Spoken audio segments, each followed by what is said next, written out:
Gusto ko lang sabihin sa inyo na iwasan nyo na yung pagpipape sa lahat na nagpipape dyan. Please lang, iwasan nyo na. Tignan nyo sitwasyon ko ngayon. Kaya kung ako sa inyo, tigilan nyo na. May tila ng unang kaso ng namatay sa Pilipinas dahil sa vape. Ang atake niya sa puso ay inuugnay sa araw-araw daw na paggamit ng e-cigarette.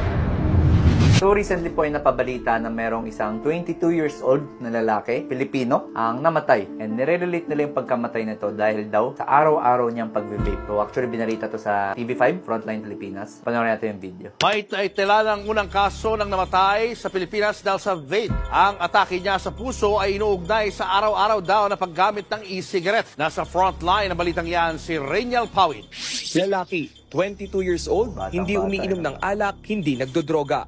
Pero siya ang unang naitalang kasong namatay dahil sa araw-araw na pagbe-vape sa loob ng 2 taon. 2 years, everyday nagve-vape. Kapag ganun po kasi katagal, and talagang hindi natin maiwasan na magkaroon na ng epekto sa iba't ibang organs sa katawan, sa puso, sa baga, of course, pati sa balat, may mga effects po yan. Actually, meron pong study yan, recent study lang this year, na-publish to noong April 17, 2024. And I would like to recognize the authors, si Margarita Isabel Fernandez, Margaret Francinco, and the rest of the authors. Yung 22 years old na lalaki, walang ibang bisyo, walang ibang sakit, walang maintenance, dinala sa ospital na merong chest pain, sumasakit yung puso, and nalaman dun sa ospital na nabarahan yung 2 ugat niya na papunta sa puso. Remember, ito ang tinatawag nating heart attack. And yung heart attack, nangyayari yan kadalasan sa mga meron ng edad, sa mga merong diabetes, at sa mga merong high blood. Pero siya, 22 years old, batang-bata, walang ibang maintenance na gamot. And nire-relate nga nila kasi araw-araw daw siyang nagbe-vape for 2 years.